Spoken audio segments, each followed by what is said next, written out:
Hello and welcome to the SC Playbook podcast, brought to you by Pat and George from Mortgage Choice SCW. Regular host Tim Williams is on holiday again this week, so you're stuck with me. Max Bryden had a hell of a time leading the podcast last week, and to support me on today's journey into round 20, the major buys are done, and it's a major hello to the SC Spy. How's it going, mate?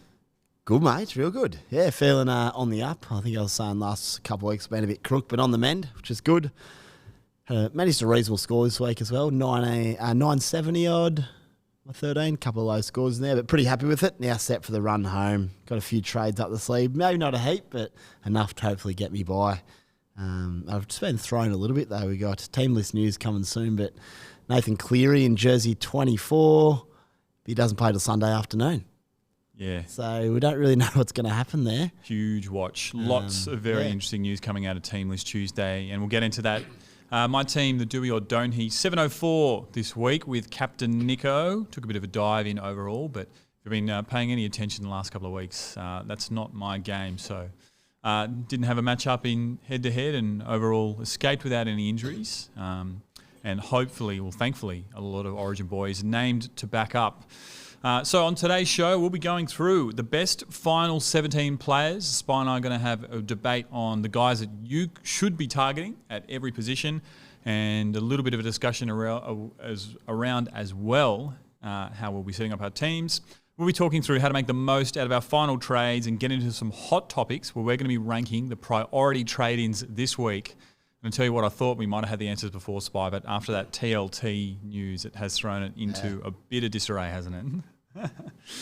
Let's get stuck into TLT. Lots of significant news. Game 1, the Knights versus the West Tigers at McDonald's Jones Stadium. Dane Gagai, he's back after 1 week missing with a sore foot. And Bradman Best and Jacob Saifidi, they've been named to back up from Origin. That game just 2 days after State of Origin, so keep an eye on Team List Tuesday if you've got any interest there. Bradman Best, 150 in his rolling average, so he'll be a pretty low break even. For the Tigers, big news, Api Coruscant is back after his broken draw. And a popular front row target, I think, this week could be Fanua Pole, starting at lock again, just 354k. And 55 points in 59 minutes on the weekend. Alex Twal back from suspension might eat into a couple of his minutes, but Jewel, good price. Spy, any interest in Fanua Pole? There actually is. For blokes like myself and plenty of others, I reckon, we're going to be short of front row this week, probably relying on an AE.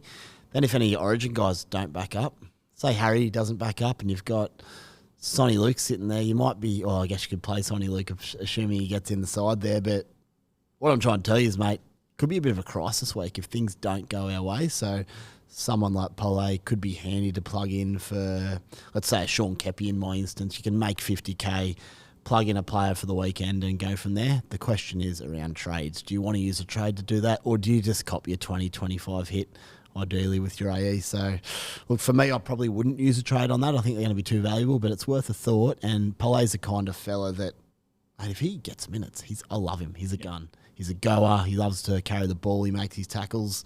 So you could do worse, but roll's the issue, mate. As we've seen, if his minutes go down, you don't really want him in there, do you? Trust 2 Tigers fans to be frothing on Fanua Pole this late in the season. Game 2, the Bulldogs versus the Broncos at Belmore. The Bulldogs, Avarillo at fullback again. Jacob Carraz into the centres, and Blake Wilson after his hat-trick last week. He's holding his spot on the wing. He'll be on the right, though, with Josh Adokar named to back up after Origin. Blake Wilson, 268k, and could be a popular downgrade target this week for people chasing someone in the centre wing. For the Broncos, Tristan Saylor in the fullback. Kurt Capewell back into the second row. Importantly, Brendan Piakura will hold his spot in the starting side. Pat Carrigan named in the reserves, and no sign of Payne Haas as well after that injury, which is keeping him out of state in Origin. The Broncos did say that he would be back in round 21, and that does seem to be the case. Game 3, Manly versus the Cows at Brookvale. Dean Madison to make his debut off the bench. Brother of Ryan. Don't know how big his arms are or if he's a big or little brother, but bad news for Sean Kepi owners, as you alluded to, Spy. A lot of people would have been pinning their hopes on him as a front row saviour this week, but unfortunately he has been named in the reserves. Bit of a blow, Spy. Can I note, though, 18th man, you got Jakey Trbojevic due to back up from Origin, only just back from injury. There's got to be every chance Kepi comes in. potentially. And there might even be another Manly player. I can't remember who it is, but what I'm saying is it's not necessarily the case that he's not playing. But when's their game? Manly. Saturday. Yes, Saturday. So we'll know reasonably early, but that could be very handy if he comes onto the bench. I mean, he'd probably only knock you out 20 or 30 though, so is it a massive win? It's probably better than playing with no one. That's it. You'd almost take it this week. Game 4, Roosters versus the Storm at the SCG. The Roosters have named Tedesco and Lindsay Collins to back up from Origin. Sawali and Billy Smith both return from concussion. Billy Smith will be a huge number for coaches this week. Sawali will be on the right wing, and Brandon Smith-Cheese returns via the bench. I don't think there'll be much relevance in his role moving forward in Supercoach. For the Storm, Big Nuss. 550k, 3-round knowledge of 72, and once more in the second row. No sign of Eli Katoa as well, and all of the Origin contingent for the Melbourne Storm have been named to back up.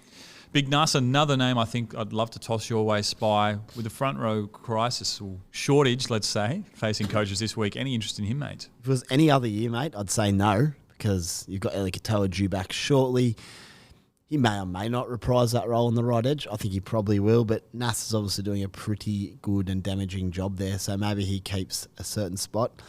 What I say in previous years, obviously, I'm not going to touch him because he probably loses that role within a week. What I've found this year, though, is blokes like Nass then have held their role for 8 weeks and absolutely killed it, and you look back and say, oh, we've missed another one. So maybe it's just the crazy year where you just take punts on these sort of blokes and he sticks with a role and keeps killing it, but the logic in me says not to do it, so I'll be steering clear. But if he holds that spot or he holds key minutes on the edge, it's so dangerous. It'd be fun to own. That's it. Would be fun to own. Dangerous price. And I guess for anyone who is questioning bringing him in, despite all these games now in the second row, he's not going to get dual, just given that the updates, they stopped after round 18. Yeah. So unlucky for him. Moving on to game 5 over in New Zealand. Warriors versus Sharks at Mount Spartan. The Warriors, Josh Curran's named to start in the second row with Mitch Barnett. 130 points on the weekend. Wow, he's moving to prop. Tohu, thankfully, again, named at lock. He is going to be huge again this week in my front row. I'll give you the hot tip. He's my only front rower, so yeah, sure he's going to be huge. Mate, you and me both. And SJ has been named, but all eyes will be on late mail to see if he plays with his wife expected to give birth this week. Geez, I love the internet. The amount of screenshots that people were sending in group chats from his wife's Instagram was crazy, wasn't it, Spy? Oh, it's so good. It reminds me of the story of like in the English football and they tracked a bloke's plane, whether he got on or not, and where the plane went. Did he actually board? And they decided he did. And it was like, follow this plane to see if our boy's playing. I can't remember who it was, but it's a bit like Shawnee last week. Boarded over in New Zealand, came to Australia for the game, played bloody well too. He was unlucky not to carve up a bit more. But this week, they're playing at Mount Smart, so that's got to help, doesn't it? Absolutely. I mean, as long as baby doesn't come on the day, there's probably every likelihood he'll want to play or is in a key position. So hopefully for SJ owners and holders, his wife doesn't go into labour the morning of the game, because that could hurt. Fingers crossed. And we're just about to get to the biggest news of TLT, a guy who you'd probably want to flip him to. If SJ was a late out, over at the Dolphins versus Panthers, I should just add as well, no major changes at the Sharks as well, but Dolphins versus Panthers at KO Stadium. The Dolphins hammer named at left centre again, meaning Cody Nikorima at fullback once more. Now, certainly not the week that you'd want to be looking to bring in a guy like that up against the Penrith Panthers, where I can't really see him going to score over 40, but geez, fullback playing at hooker, really good pod for those who jumped on earlier. Worst news for JMK this week. He hasn't been named. Harrison Graham will start again at hooker. He's a bottom dollar rookie playing his third game, 62 in 55 minutes last week with a line break. Could be a little downgrade option for anyone looking to make funds, given that his job security is firming by the week with JMK being rested with that shoulder. And over at the Panthers, Nathan Cleary named in jersey 24. Spy, this is a guy I was so confident in that I brought him in last week.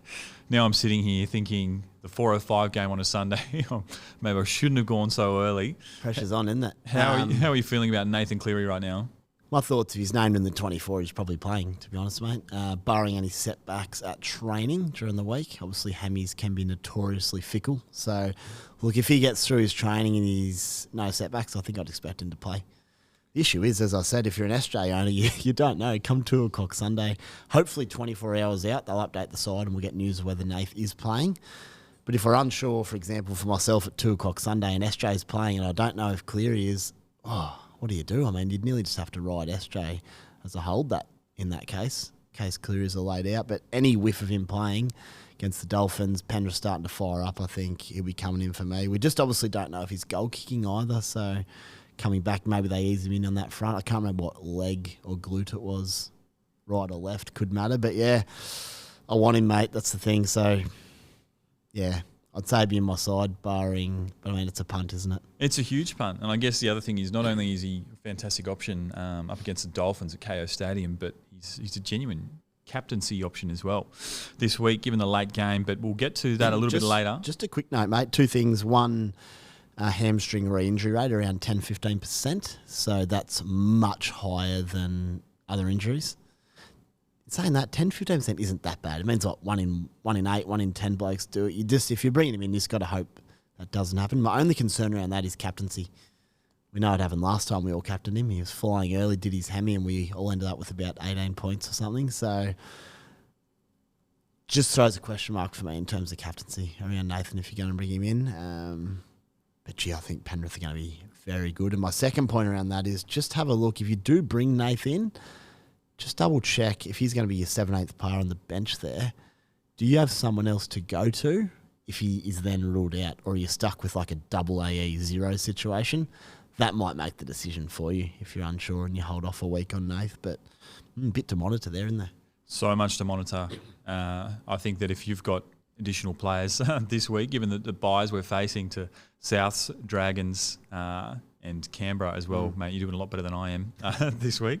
The rest of the Panthers' Origin contingent have been named. On to the final game for TLT, the Eels versus the Titans at CommBank Stadium, 6 o'clock on Sunday night. The Eels have named their entire Origin contingent to back up. Sean Lane moves back into the starting role, 65 last week with a try.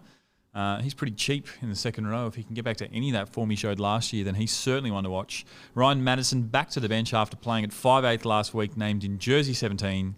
Now the Titans, again, all of the Origin reps named to return, and the coaches at the moment, they're flocking to David Fifita and Tino, bringing them into their sides. And Khalees Haas will start in the second row with Joe Stimson out for a week with a head knock. That is all the news and drama coming out of TLT. Plenty to monitor. And I guess, Spy, you'd just say keep an eye on late mail this week, because we even know even just coming out of the State of Origin game on Wednesday night, there is going to be a lot of movement. Stay as flexible as you can, troops, and just go with it. Do your best. But as we say often, don't panic, because if you're in crisis, there's a lot of other people probably in crisis as well. Absolutely. Now on to our major topic of the week, the consensus best 17 from our experts. So this is where we're going to look and name the power rankings of our the players that we recommend bringing into your Supercoach team at this point in the season. So this isn't an overall ranking of how they're going. This is how the type of guys we think you should be targeting for your team in the run home. Before we get to the players as well, we're not just going to name the best couple at every single position. We're also going to talk through the strategy and the type of team that we're going to be building at the moment. So, Spy, would you like to start with your best 17, mate? Yeah, we'll go through them, and we will obviously going to have a lot of because there's some genuine standouts. So let's go through them. We can agree or disagree with each other in terms of format. Just another one before we do it, and I'm just on the fly today. I sort of come from work, my head's racing around. Sonny Luke would probably, let's call it possibly, drop out if Cleary plays, and I reckon Jack Cogger would play bench because they need halfback cover in case Nath goes down. He can also play hooker. That'd be my tip, and as a Sonny Luke owner, that probably could be pretty handy in terms of an AE situation. So anyway, on to the next bit. Best 17 at hooker. It's Harry Grant, but if the roles were flipped and he had the buys that Damien Cook had, I would love to hold Damien Cook. With this week him not playing and another buy coming up, Harry gets a huge leg up there. But I do think Harry's going to finish the season really well. So, Spy, you had Damien Cook last week. I did. And you made him into Harry Grant. I turned him into Harry early, yeah. So, I'm a Cook owner, and I think I'm going to have to make that trade this week. But I haven't owned Harry yet this season, but watching from afar, his scores haven't been exactly through the roof. They were good early, but he's also never gone as poorly as he had this season for a while. Yeah, he's still playing really good footy, but he's distributing a lot to Munster and Hughes. He's also going to the line a lot and tipping on, which is good in real rugby league, but for Supercoach wise, it gives you 0 points. Like, you'll get out, attract some markers, attract that first receiver and hit short a lot of the time. It doesn't help you at all unless they score. Whereas in previous years, I think he was running a little bit more, which might lead to run points, tackle bust, offloads, these sorts of things. So his real NRL's been outstanding, but Supercoach wise, just a little bit up and down, and his floor is a lot lower this season.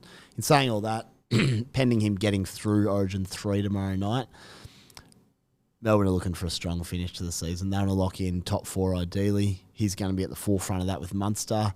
And I think he's been progressively getting probably better and better over the last month. So very happy to own him, mate. So who's next in your team?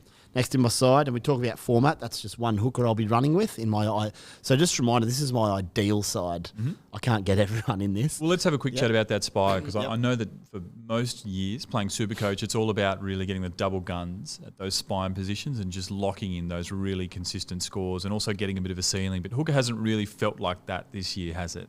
Not really. And if you've got something like a Harry and Cook combo, I like it. Nothing wrong with that, but with Sonny sitting there, I'm not going to spend up suddenly and use cash and trades to get a second dual hooker. I'm happy with Harry there.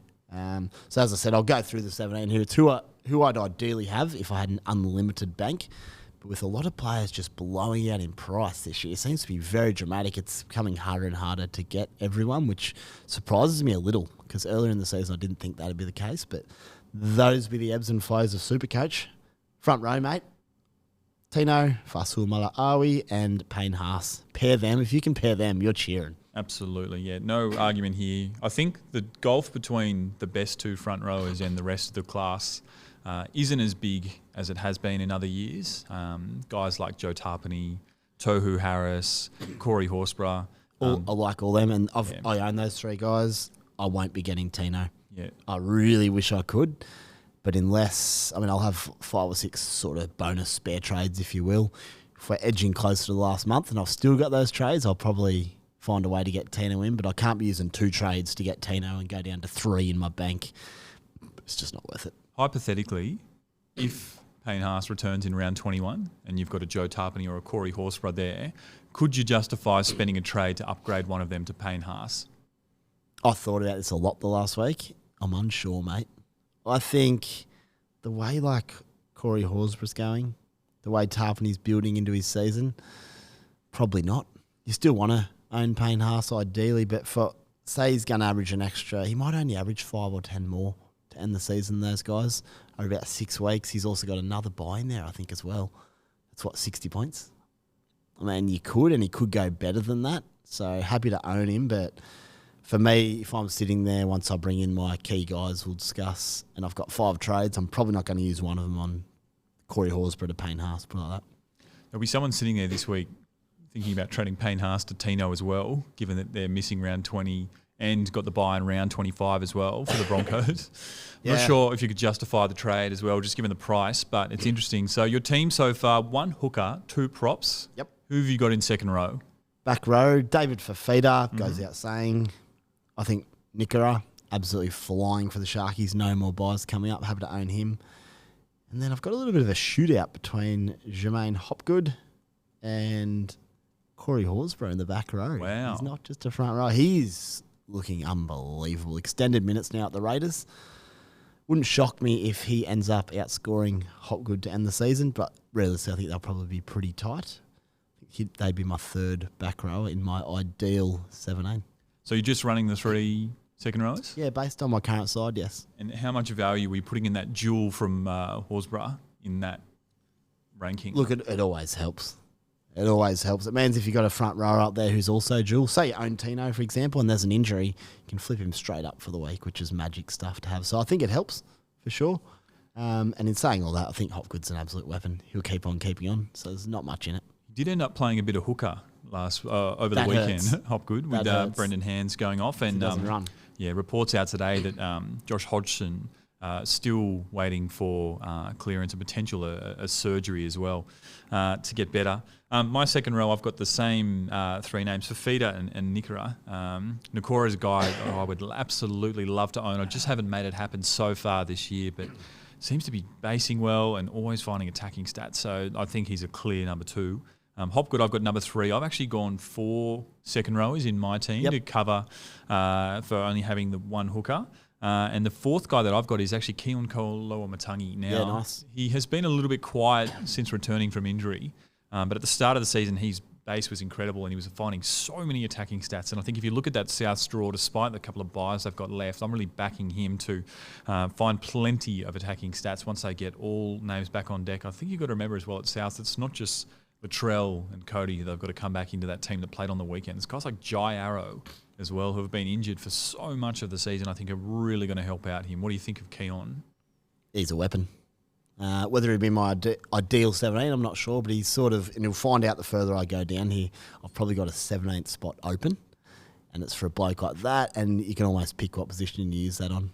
Right, we're down a halfback, and I feel this might be the quickest conversation of all time. Let me guess. 2-word convo? Hines, Cleary? Yep. Yeah, that's it. Is there any point at this time in the season mucking around with that position? We've seen some very good scores out of Mitch Moses. We've seen some really acceptable scores out of SJ, and he's made plenty of cash for owners as well at the right time that they brought him in. But realistically, you just got to go for the 2 guns, don't you? We saw SJ 2 weeks ago. It was in the wet, but he scored 20 or 19, and that's the fear with him. He's got lower scores in him that I don't think Hines and Cleary do. Be a real rarity if they do. I don't mind the idea if you own... SJ's got a massive break even. If you can afford the price drop, or you're a Mitch Moses owner, I'm not totally against holding them to see how Cleary comes back, making sure he goal kicks, making sure the hammy gets through those first 2 games. But the issue there is Penrith play the Dolphins and the Bulldogs back-to-back, potential massacres if they don't front up against a very powerful Penrith side. So if you're going to get Cleary, I think just do it now, hey? I mean, Mitch Moses is a little bit different. He's got the Titans.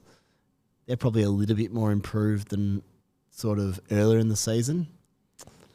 So the only reason I wouldn't get Cleary this week, if we think he's going to play, if we find out, is probably to hold Mitchy Moses. But as an SJ owner, I'm not hesitating in moving him on.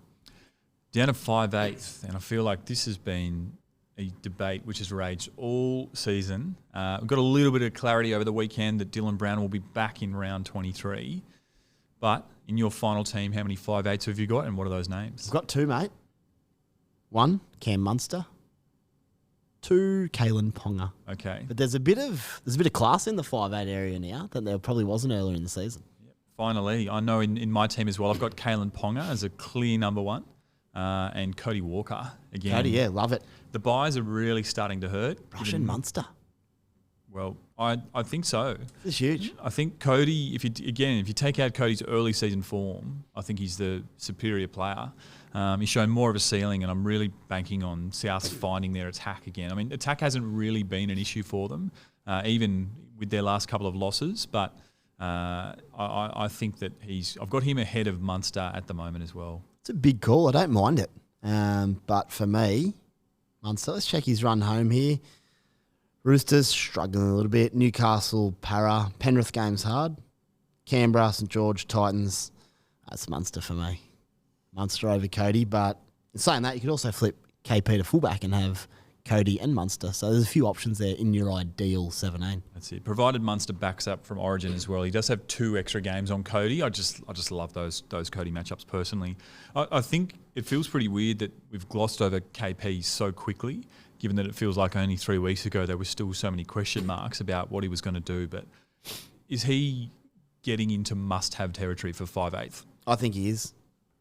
All the concerns from earlier in the season are still warranted around head knocks and seeing games out, especially with low trades. But I just think you could just watch your season go down the plug hole if you don't get him.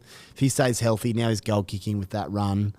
There's no reason he can't average 90 plus. I think he'll average around that mark. Health pending. He's on fire.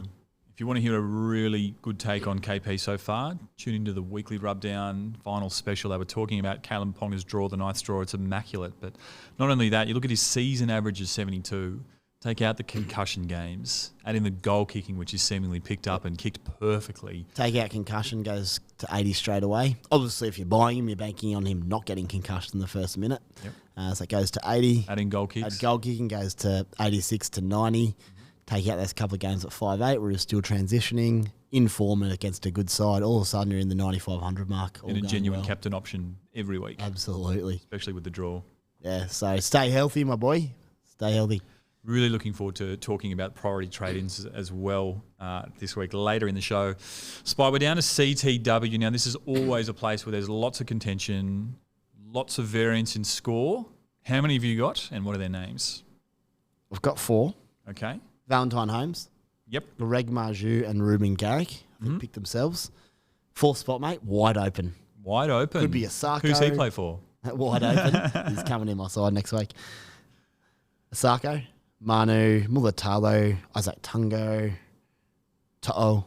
They're all valid options. Pick at your will there. I think, and it probably wasn't noted in team list, but Branko Lee's been named on the extended bench. That's a little bit of worry for Tafade owners if you're short on players this week, because Branko could come in. His ball playing to Osako is just that much better. We saw it evidently the last couple of weeks. Tafare is a ball runner. He's tried to pass to him twice in open space in the last 2 games. They've both gone behind him for errors. So that hurts Osako. If Tafade stays in the centres, I think he'd drop out of my number 4 centre spot for one of those other boys. If Branko comes back in, that's lovely. And I think he then takes the 4 spots. There's a bit to unfold there. Ramifications all around, mate. Absolutely. Well, you didn't actually make a decision there, Spy. The punters want to know it, mate. So who's your 4th? Who am I taking? I think Branko will come back in and Osako takes 4. Yeah, nice. And we've got the same 4. And I think it's obvious the rotation policy is the way to go. But yeah, I just think Osako, even in a game on the weekend where he just looked so quiet, he still managed to eke out score in the mid-50s. Which was just absolutely glorious. The goal kicking, the line breaks, the assists, the offloads, the tackle bust. He's playing brilliant footy. The other one I really like is, and you'd want him to back up, but Brian To'o. I think Penrith are going to finish hot. Yeah. His work rate's through the roof, as we know. He'd be very nice to own. I've heard him described as a bit of a boring own, just given his ceiling hasn't been that high this year. But you've got to think Penrith are going to be pretty red hot the way that they played their last game up against the Melbourne Storm. Got a pretty good run over the next couple of weeks as well. The Dolphins this week, Bulldogs next, so he really could go big. One name that you haven't mentioned in the centre wing, and I'm keen to get your thoughts on here, Chansical Clockstad. Chansey. Guy who started just outside a cheapie range has proven that he's got a really solid base this year, and the Warriors draw to run home. Cronulla this week, Canberra next week, both games at Mount Smart Stadium. After the bye in round 22, listen to this for a run, Spy, and tell me if this piques your interest. Round 23, Gold Coast Titans at Seabus Stadium. Round 24, the West Tigers in New Zealand. Round 25, the Manly Warringah Seagulls in New Zealand. Round 26, the St George Dragons in New Zealand. Round 27, the Dolphins away. Mate, does that change how you feel? Oh, it's utter magic. It's a question. One of my mates actually messaged me before and said, can you just talk about Chansey? I'm like, sure, mate. Hold for sure. The concern was around his break even being 160 odd, but it doesn't matter. Now you own him, you ride him through. That draw is stunning. It's amazing, isn't it? And I think that what's really emerging with that strong Warriors right edge as well is that draw looking better by the week, given that a lot of those teams are so weak on the left edge. Yeah, and a lot of games in New Zealand, that's magic. Yep. I think Shawnee Johnson will go pretty well in those as well, but as I said, I just can't not have Cleary. But yeah, Chansey. Does he make the 4th spot? My 4th centre in my ideal side? Very close. Very close. That run. I've got him in rotation as well. I snuck in a little reserve into mine, and him and Manu have picked up those spots. But Beautiful. my 4, Garrick Azaku, Marzu and Holmes. Shout out to Des Creek as well. Sold Marzu on the weekend on a whim. On a drunken whim, I believe. Was after a few blokes, hoping that he doesn't come to live that one down. He will. We're almost through the perfect 17 here. Before I give you my fullbacks, Valentine Holmes, there's no way I can get him back. 850k, 3-round average of 100. I physically do not have the capital to do it, so he's gone. If you could afford it this week, would you? If I just had the cash, so I had an extra $1 million, absolutely. Yeah, he's flying. Absolutely flying. Cowboys are flying, so yeah, definitely would. Kicks goals, good floor. Cheaper alternative in Murray Taulagi, as we touched on last week as well. Yeah, Plenty of good buys this week at most CTW. of the guns I sold there in the season have dropped in price for the reintroduction to the side. Val has not. Yes, he's gone the other way, hasn't he? 250k, so he's just blown out, unfortunately. So let's get on to your fullback, Spy. I assume you're going to have 2 of these as well in the team? I do have 2, which will give me 16. As I said, my 17th is a floater. One is Mr. Latrell Mitchell. Just need him back, hopefully next week. So we'll see what happens there, but he's my ideal fullback as long as he returns. And how can you not have Scotty Drinkwater? Scotty and Latrell at the back. How good. Frightening stuff. Yeah. Again, remember, unlimited capital here. Unlimited salary cap. I can't afford Drinky either. But, yeah, those Cowboys boys have got away from me. I think that Latrell is going to be a very popular trading target when he is fit. I'm personally going to wait a week at least to see how he goes. But when he does return, that draw for the Rabbits starting in round 21, they've got Brisbane away on the sunny coast, then into the West Tigers, Cronulla, that's over in Perth, St George and the Knights. So 4 dream games for Latrell. So check him out against Brisbane, big break even, and then bring him in. Absolutely. I don't hate getting him against Brisbane either, but I think if you can afford to wait, it's probably a slightly tougher matchup. Bit of a pod move. So, Spy, that's your 17. So, as we said, 1 hooker, 2 props. You got 3 2RFs, and it sounds like you're going to be playing rotation in your CTWs. Is that right? That's how it's looking, with 2 5/8s, 2 halves, 2 fullbacks. I'm just a little bit undecided on my ideal 17th at the moment, mate. But I think chasing upside with your 17th player, so I would want someone who's going to plug me out of 60, 70. I want guys that can ton up. So, yeah, I'd say that's going to be my 5th centre each week, most weeks, with a good matchup. So looking at your actual team now, how many of these guys in your final 17 are yet to come in? And what does it look like for you over the next couple of weeks with your trade plans? It's pretty simple, mate, because I've got 8 trades up the sleeve. I want Cleary back in, I want Fafita back in, and I'll have to downgrade someone to do that. So it gives me 5 trades. The value of those 5 trades for me is enormous. So I'm not going to go mad. I'm not going to do anything too rogue there. I'm going to hold them like a newborn baby because I think in that last month of footy, they could be so useful, whether it be covering injuries for depth when others get into crisis, whether it's just targeting a couple of late matchups in that last fortnight where you just know it's on and people can't afford to do it because they've run out of trades.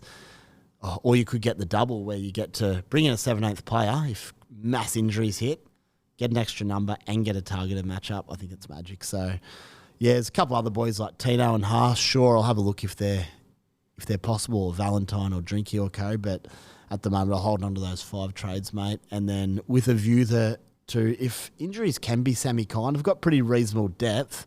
Maybe then you have a downgrade, upgrade situation in 3 or 4 weeks' time once you're getting a bit close to the end of the season and bring in one of those guns for the last month. We'll see how it goes. But there's every expectation. 5 trades over that period, you're probably going to need them for injuries and whatnot. Absolutely. Well, that's our Super 17, and that's what we're talking about in today's strategy chat. Now, over the next 12 months, an estimated 60% of all fixed-rate mortgages are going to expire, which is absolute madness, isn't it? This means that for a lot of you out there, you haven't felt the impacts of the consecutive rate rises that have been dominating all of the media talk lately. Timmy, he had a chat with Pat and George about this in detail. Now, they told him that there was a lot of their clients that still have a rate with a 1 or 2 in front of it. The average rate now is around 5%. So what does this mean? Basically, that for a lot of people, their mortgage repayments are about to increase an average by $737 a month. That's a lot of extra money to have to find in your budget. If you hadn't had a look at your fixed rate, or when your fixed rate expires rather, or if you're worried about when it does, give the experts at Pat and George a call so they can put you on the best rate possible and keep more money in your pockets to put less stress on your finances. So you'll also save yourself $129 on a free consult because you're an SC Playbook listener. So mention SC Playbook when you get in contact, and to do so, flick them a message on Instagram at Pat and George Mortgage Choice, or give them a call on 02 9521 1611. Now, Spine, on to the hot topics this week, and we're going to have a little bit of fun. Now, without doubt, the number one question that we got this week is which gun to target first. So, in order to help settle this debate, we're going to play Supercoach bracketology. Yeah. Are we talking Australian Open here, mate? This is a little bit of NBA playoffs, a little bit of NCAA tournament for the basketball heads. But what we've done is we've grabbed 8 of the most popular players. Most of these guys are Origin players. Most of these guys are absolute guns. In fact, all of them are. And we're going to play a little final system where I'm going to ask you who you're going to progress to the next round, and it's going to lead us to ranking the number 1 target for this week's trade-ins. Mate, I already got tickets to the final of this. You ripper. How Should be good. All right, mate. Load me up. Quarterfinal number 1. So the way it works, I'll read you 2 names, and then you're going to tell me who to progress to the next round, and Who we'll just wins. keep going until we head to Yep, the and we're final. basing it on who I'd want for the rest of the season. I've got to pick one. Absolutely. Not past. Nothing to do with the past. It's who I want for the rest of the season. Who to bring in from this week. All right, so in the first matchup, we've got Nathan Cleary versus Valentine Holmes. Who are you prioritising to trade in? Cleary, for sure. Fit, healthy. Cleary back in. He wins. Absolutely. All right, the second... With respect to Val, who's a weapon. He's a weapon, all right. The second matchup, we've got... Well, you're going to have to imagine he's fit as well, but we've got Payne Haas versus Big Tino. No, I'm taking Tino. I think it's just the Okay. slightly more fun play. He's got more tries in him. I think he might just outdo Payne in the Haas. Price doesn't scare you? Well, that's not the game, is it? It's who I want.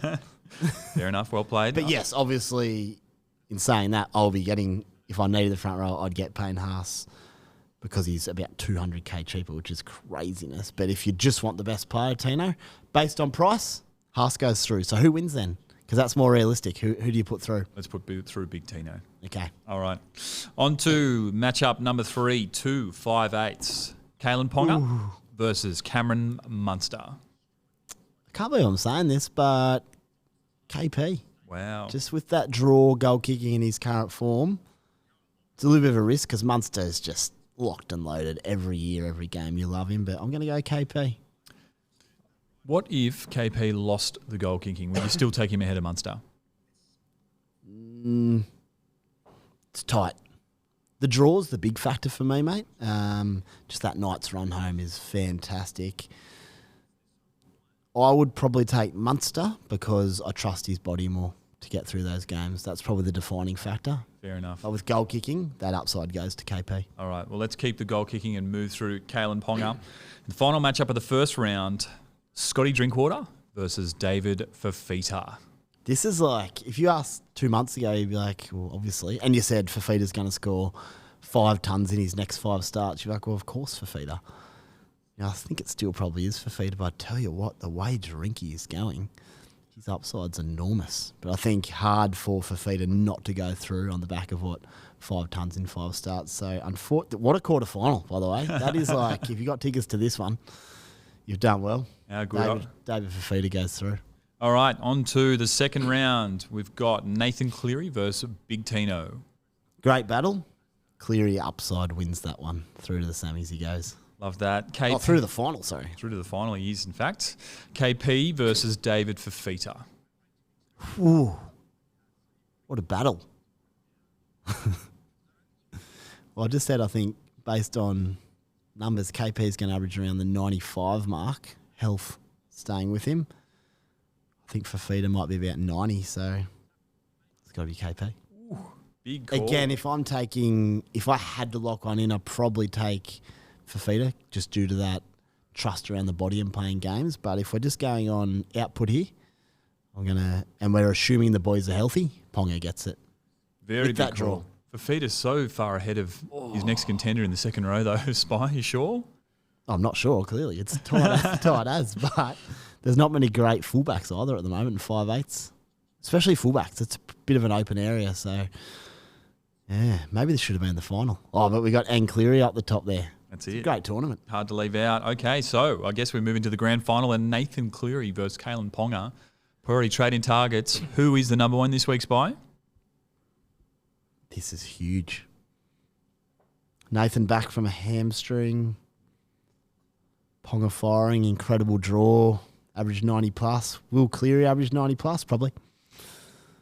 Can you read me the Penrith run? Do you have it there? This is going to decide it for me. I know the next 2 weeks are phenomenal. Let's pull it up. Yeah, of course. Yep. Dolphins away, the Bulldogs at home. Yep, magic. Cronulla at home. Pretty good. Melbourne at home, round 23. Not great. Head-to-head finals kicking off that week. Manly away. Yep. Titans away. Good. Parramatta at home and North Queensland at home. Yeah. You know what? I said I'm not bringing the past into it, but at a certain point you have to go with pedigree and excellence. Nathan Cleary's been the best of the lot, I think, for a while now. Got to give him the title. Well, back in number one.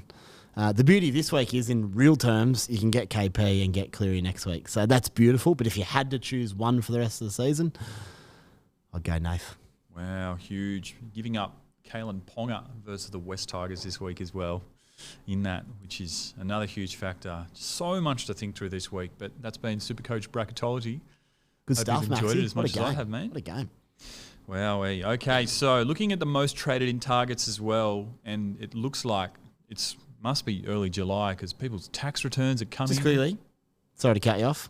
This is assuming Cleary goal kicks. As I said, this is my healthy, because if he doesn't goal kick, Ponga gets it. But kicking Cleary, I'll take him. Sounds like we're going to see you out there at Panthers training with the binoculars trying to find out this information, mate. The good news is I won't need to because someone else will be. Love that. Sorry, carry on.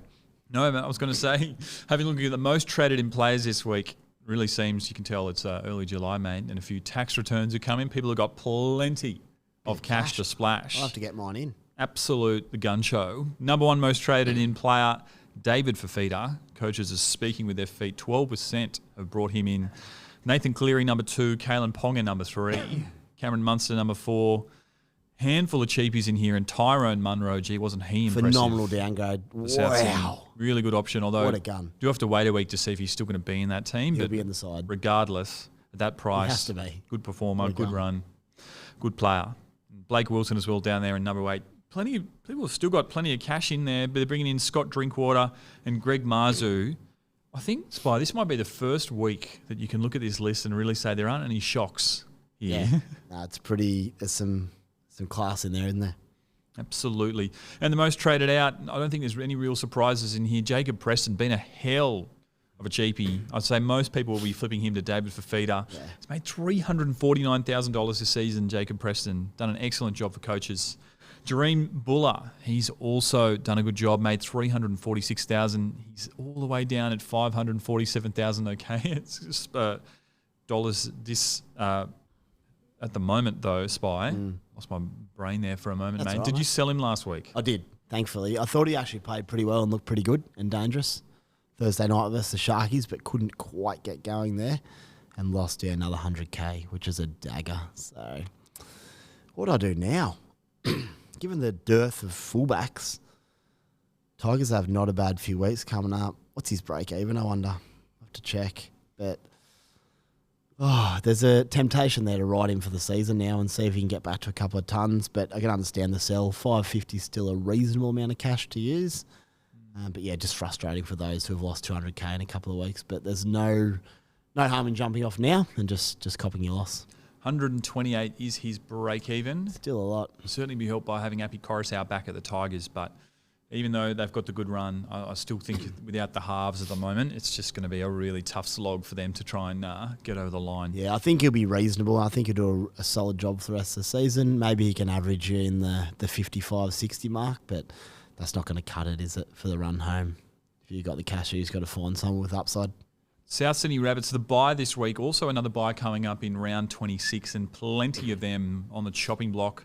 Damien Cook, the 3rd most sold. Cody Walker, the 5th most sold. And AJ's led cash, unfortunately, for owners in the last couple of rounds. On number 6 on the sell list, $515,000. Spike, I know that there'll be a lot of people out there who have been running a hooking partnership of Damien Cook and Sonny Luke. Seems like a pretty obvious sell to get around moving to Harry Grant, but the others on that list, Cody Walker and AJ, what are your thoughts on that, them as sells?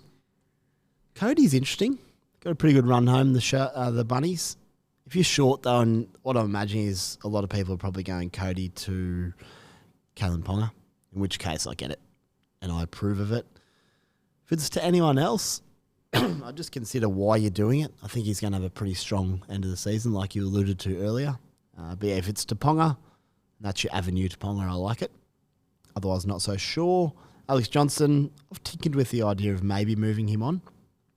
I think you can still pick him in the matchups that you like for the rest of the season, especially when Cody and Latrell are back. That's going to be lovely for him. So at that price, pretty handy sort of 5th, 6th centre there. Play him as you need. The only reason I would be selling him is if you're going down to Munro on the other edge at 200k, frees up $300,000, and then you can get in your feeder Cleary types. If that's your reasoning, I'm okay with it. Guys, the SC Playbook podcast has partnered with Better for the 2023 NRL season. Make sure you follow the SC Playbook socials throughout the season for the weekly NRL fantasy markets. Remember, what's gambling really costing you? For free and confidential support, call 1-800-858-858 or visit gamblinghelpline.online.org.au. Spy over the round 20 trade and skipper plans. Let's start with skipper. We know that most coaches are going to be pretty tight on numbers this week. Really genuine chance of using the VC loophole, mate. So what are your plans this week? Well, that's one good thing about having a must-have auto emergency come in, being short in the front row there.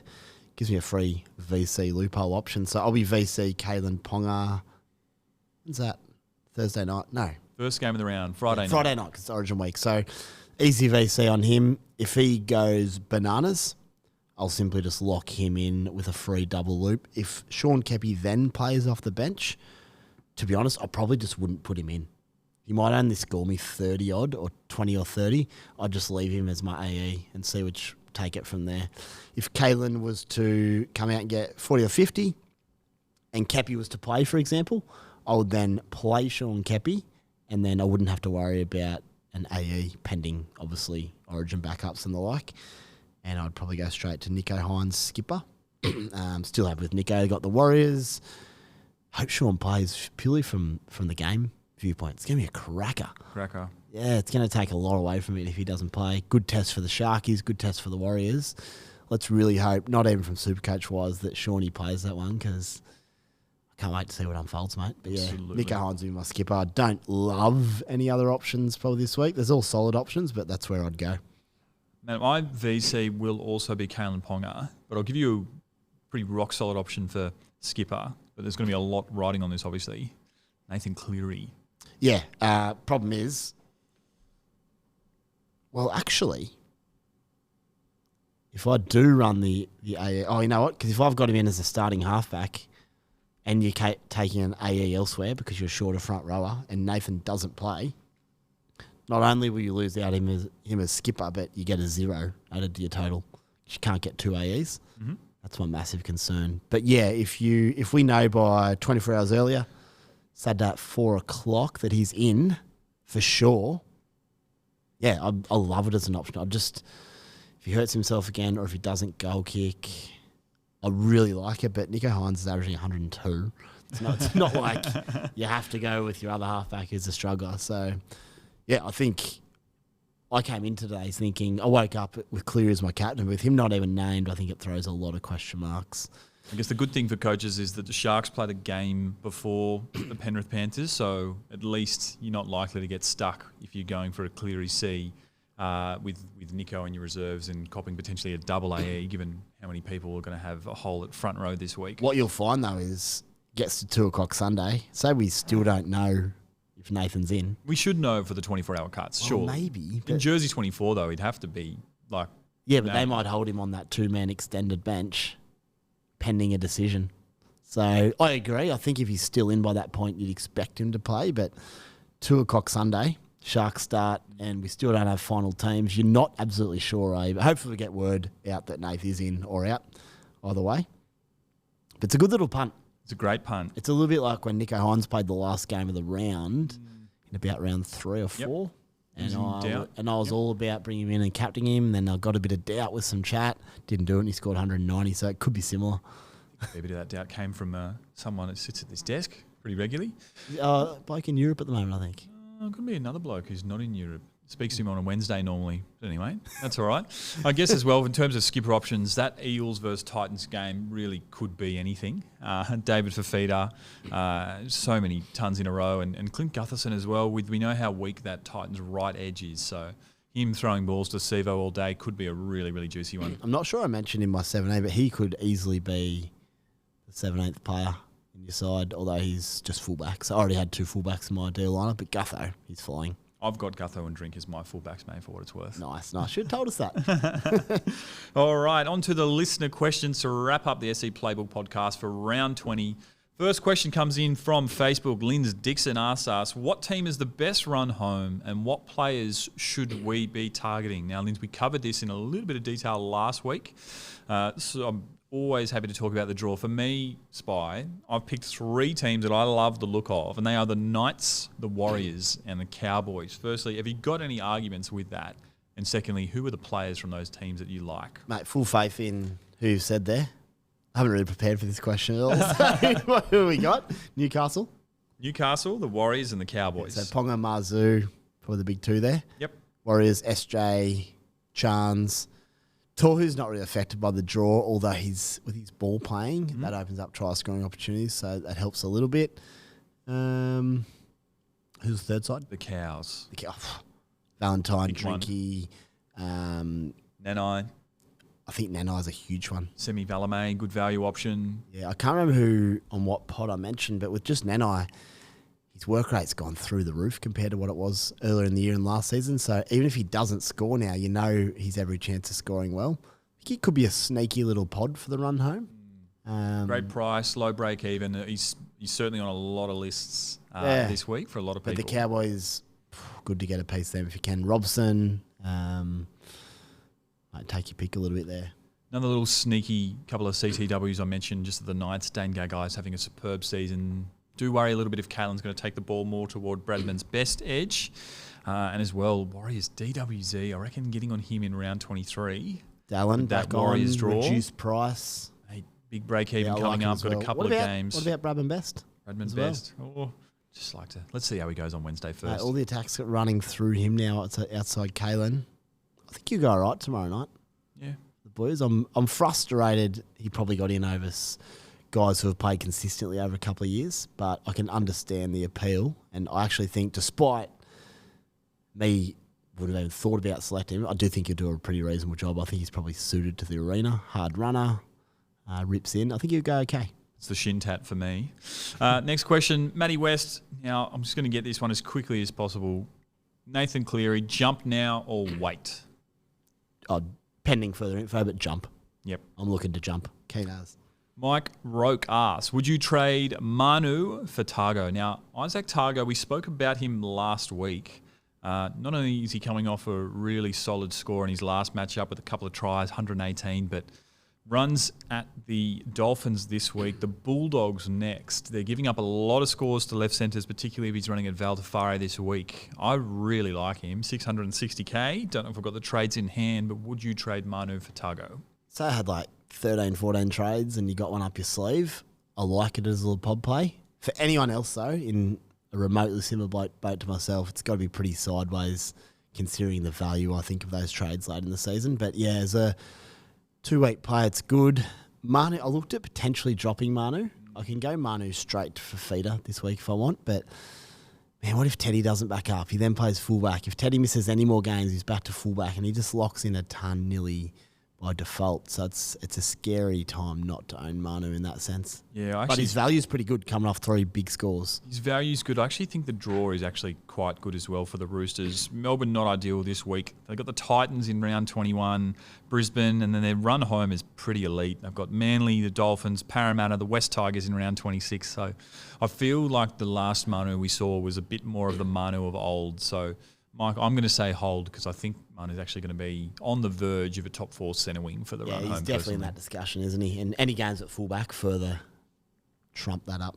Brad Wedgewell asked, the best centre wings to target for the run home. Now, we had a chat through our favourite 4 before. We all landed on Garrick, Holmes, Marzu and Isako. Gun to your head, you made that decision, Spy, from memory.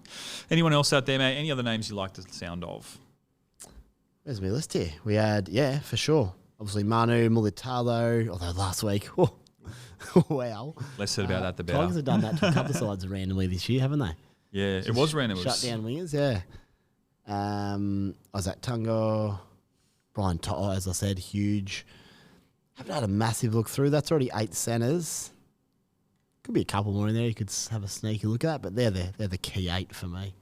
Finsider, and this is a question I think is very relatable to a lot of people this week. Down a front row forward. I know I've got Tarpany, Corey Horsburgh sitting up there with Tohu at the moment. Two of those guys are going to be sitting out. Is it better to take an AE or bring in a front row forward if you can't afford a genuine keeper? And I guess with that discussion as well, Spy, there aren't that many genuine keepers at front row forward who are actually playing this week. Yeah, I'm in this exact boat. I think I'm just going to take an AE. Gives you a free loop. AE is not ideal, but it's a bit of a crazy round, to be honest. I think just the way it's all fallen. So I'm happy enough to take an AE, get that free shot at the loop, and go from there. I know Clem Cassidy brought in big AFB on the weekend. He was a little bit disappointed with his output as well. He's been in the conversation as a keeper for parts of this season, but has two lower scores, which is She might have broken him. I've actually got official word from Clementine that she's in crisis stations because she said she was going to knock me up this year. So I've just been slowly coming up and I'm within about 25 points. So enjoy the weekend, Clementine, and see you when I'm going past you. Had this question last week, but I'll ask it again. This one's from Sam Armstrong this time. Is Azarko a sell, given that VTW has been named? Yeah, I think he potentially is. I mean, I'm just going to hold and let him go. But if you just don't know what to do to free up required cash, he could end up a sell. But again, the problem there is want him back. If Branko comes back in, yep, straight away that ball playing on that edge becomes improved. Line breaks come, more tries. So no, I don't think he is. But there is a world in where if Tafade keeps that spot, which he could, that you'll see him go solidly to finish the year, maybe around that 60 average, but maybe it could prove a prudent sell and just get that done. Draw from round 22, the Bulldogs, the Knights, the Roosters, the Tigers, the Cowboys, the Warriors. It's really, really good patch juicy there, but draw. there's still three out of those 6 games I don't love. Again, honestly, it's all about who's on his inside and how the Dolphins finish the season. I'd love Branko to come back for his sake. I think for my team's sake as well. Yeah, because he's about 50% owned in the top, say 10% Osaka, so there's still a fair few that don't. Let's get Branko back. And final question. Tafade next year. He's only young. I think so too. So the final question this week from Josh Westwood. Is AJ worth trading out? Now the coaches have already done their answer to this question. One of the most traded out this week. Would you be selling if you were an owner? I am an owner, and as I said before, I'm going to hold as a sort of 5th, 6th centre there. Play him as I need. I think I mentioned before, if you desperately need the cash, no one else to drop, him to Munro, don't mind as an option. Free up 300k. Well, that's it for the SC Playbook podcast in round 20. Thank you for tuning in, Spy Mate. Just the two of us today. It's been quite intimate, man, and I've very much enjoyed it. Thanks for your company. Some would say, mate. It's been good. Is the big fella back next week? I think he is. He is. We'll have to get you in, sitting next to me, mate, and he can run the show and we'll have a yarn. That's it, mate. Yarn, couple of beers, don't mind it. It's been an absolute pleasure to take over the hosting duties from Tim for the last 2 weeks. Back to regular proceedings, though, from next week for round 21. But shout out to the Abernathy Cup, my draft league. Shout out to the Salary Sombrero. And shout out to you, the listeners, for making it all the way through to this part of the podcast. Hope you've enjoyed it as much as I have. And good luck this week in Supercoach.